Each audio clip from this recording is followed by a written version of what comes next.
नमस्कार. स्पर्धा परीक्षांची तयारी करणाऱ्या सर्व मित्रांचं खूप खूप स्वागत. आज आपण स्टडी मास्टर या ॲप्लिकेशनच्या जगात एक फेरफटका मारणार आहोत. हे फक्त एक ॲप नाहीये, तर हा आहे आपल्या तयारीला योग्य दिशा दाखवणारा एक साथीदार. चला तर मग बघूया हे ॲप आपल्या यशाचा मार्ग कसा सोपा करतं. आज आपण काय काय पाहणार आहोत त्यावर एक नजर टाकूया. सगळ्यात आधी स्टडी मास्टरचं ध्येय काय आहे हे समजून घेऊया. मग आपल्याला हवं असलेलं अभ्यास साहित्य चुटकीसरशी कसं शोधायचं ते पाहू. त्यानंतर स्टडी, प्रॅक्टिस आणि टेस्ट या 3 जबरदस्त मोड्सबद्दल सविस्तर बोलू.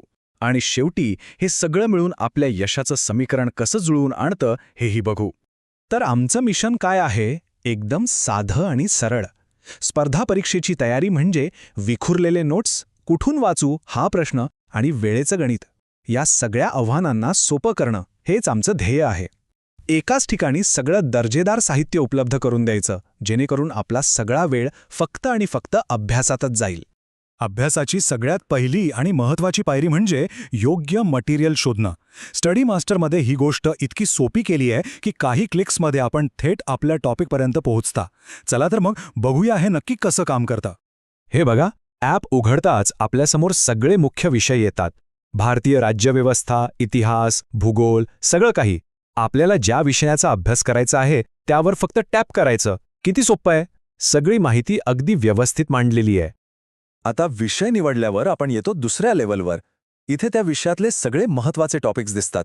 समजा आपण भारतीय राज्यव्यवस्था निवडलं तर घटनेची निर्मिती, मूलभूत हक्क असे सगळे टॉपिक्स आपल्यासमोर येतील. यातून आपल्याला हवा तो टॉपिक निवडायचा. आणि ही आहे तिसरी आणि शेवटची पायरी, जिथे आपण थेट मुद्द्यावर येतो. टॉपिक निवडल्यावर त्यातले सगळे छोटे छोटे उपविषय दिसतात. म्हणजे आपल्याला अगदी स्पेसिफिक घटकावर लक्ष केंद्रित करता येतं. जसं की मूलभूत हक्कमधला समतेचा हक्क. आणि हा उपविषय निवडला की अभ्यासाचे 3 महत्त्वाचे पर्याय आपल्यासमोर येतात. उपविषय निवडल्यावर आपल्यासमोर हे 3 पर्याय दिसतात. हे 3 पर्याय म्हणजे आपल्या अभ्यासाचे 3 टप्पे आहेत. पहिला, स्टडी मोड, जिथे आपण संकल्पना व्यवस्थित समजून घेणार. दुसरा, प्रॅक्टिस मोड, जिथे आपण सराव करणार. आणि तिसरा, टेस्ट मोड, जिथे आपण स्वतःला परीक्षेच्या वातावरणात तपासून पाहणार. चला सुरुवात करूया स्टडी मोडपासून. हा मोड म्हणजे आपल्या ज्ञानाचा पाया पक्का करण्याची जागा आहे. इथे आपण प्रत्येक गोष्ट आरामात, सविस्तरपणे आणि कोणतंही डिस्टर्बन्स न होता वाचू शकता. इथे पाहू शकता वाचनासाठी किती स्वच्छ आणि सोपा इंटरफेस आहे. आजूबाजूला काहीही अनावश्यक गोष्टी नाहीत. यामुळे आपलं पूर्ण लक्ष फक्त अभ्यास करण्यावर राहतं. आजकाल आपलं लक्ष विचलित करणाऱ्या इतक्या गोष्टी आहेत, तिथे असा फोकस मिळणं खूप महत्त्वाचं आहे, नाही का? आता खरी गंमत आहे वरच्या टूलबारमध्ये. फॉन्टचा आकार लहान मोठा करून डोळ्यांना आराम देऊ शकता. हायलाइट टूल वापरून महत्त्वाचे मुद्दे मार्क करू शकता. एखादी गोष्ट कळली नाही तर थेट यूट्यूबवर त्याबद्दल व्हिडिओ शोधू शकता. आणि समजा प्रवासात असाल तर टेक्स्ट टू स्पीचच्या मदतीने अभ्यास ऐकूही शकता. हायलाइट करणं तर एकदम सोपं आहे. वाचताना जो मुद्दा महत्त्वाचा वाटला तो फक्त सिलेक्ट करा. सिलेक्ट करताच हायलाइटचा पर्याय येतो. आपण वेगवेगळ्या रंगांची हायलाइट्स वापरू शकता. जसे की पिवळा रंग महत्त्वाच्या व्याख्यांसाठी आणि गुलाबी रंग परीक्षेसाठी महत्त्वाच्या तारखांसाठी. आणि याच मेनूमध्ये एक क्विक सर्च नावाचा कमाल फीचर आहे. समजा वाचता वाचता एखादा शब्द अडला किंवा त्याबद्दल अधिक जाणून घ्यायचंय, तर तो शब्द सिलेक्ट करून आपण थेट गुगल किंवा यूट्यूबवर शोधू शकता. आणि यासाठी ॲपमधून बाहेर पडायचीही गरज नाही. यामुळे आपला अभ्यासाचा फ्लो तुटत नाही. एकदा का आपण एखादा मुद्दा हायलाइट केला की तो कायमचा सेव्ह होतो. परीक्षेच्या शेवटच्या दिवसांमध्ये अख्खं पुस्तक वाचणं शक्य नसतं, तेव्हा फक्त हे हायलाइट केलेले मुद्दे वाचून आपण काही मिनिटात संपूर्ण टॉपिकची उजळणी करू शकता. हा खरं तर आपला वेळ वाचवणारा सगळ्यात चांगला मित्र आहे. चला, ज्ञान तर मिळवलं, आता ते कितपत पक्कं झालंय हे तपासायला हवं, नाही का? त्याचसाठीच आहे प्रॅक्टिस मोड. हा आपल्या तयारीचा आरसा आहे. इथे आपण प्रश्न सोडवता आणि सगळ्यात भारी म्हणजे प्रत्येक प्रश्नानंतर आपलं उत्तर बरोबर आहे की चूक हे लगेच कळतं. एक गोष्ट लक्षात घ्या, प्रॅक्टिस मोड आणि टेस्ट मोडमध्ये फरक आहे. प्रॅक्टिस मोड हा शिकण्यासाठी आहे. इथे उत्तर चुकलं तर लगेच बरोबर उत्तर आणि त्याचं स्पष्टीकरण मिळतं. इथे वेळेचंही बंधन नाही. याउलट टेस्ट मोड हा परीक्षेचा सराव करण्यासाठी आहे.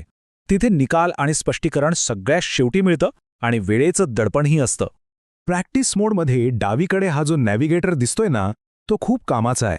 हिरवा रंग म्हणजे बरोबर उत्तर, लाल रंग म्हणजे चुकलेलं उत्तर.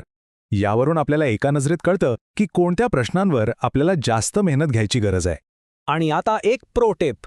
जर आपण कम्प्युटरवर अभ्यास करत असाल तर हे कीबोर्ड शॉर्टकट्स आपला खूप वेळ वाचवू शकतात. ASDF वापरून माऊसशिवाय पर्याय निवडा आणि ई दाबून पुढच्या प्रश्नावर जा. यामुळे सरावाचा वेग नक्कीच वाढेल. आता आपण आलो आहोत आपल्या तयारीच्या अंतिम आणि अत्यंत महत्त्वाच्या टप्प्यावर, टेस्ट मोड. हा मोड म्हणजे परीक्षेची खरी रंगीत तालीमच आहे. इथे आपल्याला अगदी परीक्षा हॉलमध्ये बसल्यासारखा अनुभव मिळतो. या स्क्रीनकडे जरा नीट बघा. वरच्या कोपऱ्यात घड्याळ सुरू आहे. प्रत्येक सेकंद मोजला जातोय. आपण उत्तर निवडू शकता, पण ते बरोबर आहे की चूक हे लगेच कळणार नाही.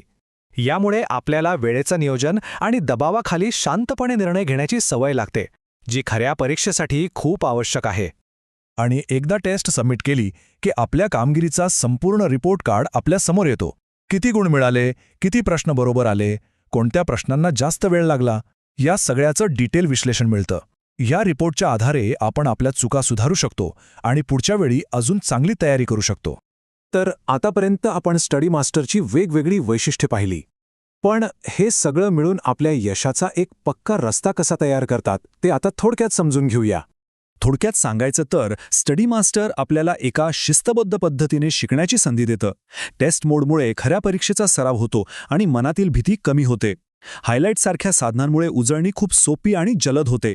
आपल्याला आपल्या कामगिरीचं सखोल विश्लेषण मिळतं, ज्यामुळे चुकांमधून शिकता येतं. आणि सगळ्यात महत्त्वाचं, वेळेचं योग्य नियोजन करता येतं. योग्य रणनीती आणि योग्य साधनं सोबत असतील तर कोणतंही ध्येय दूर नसतं. स्टडी मास्टर हे असंच एक साधन आहे जे आपल्या मेहनतीला योग्य दिशा देतं. तर मग आपल्या यशाचा प्रवास सुरू करण्यासाठी आपण तयार आहात ना?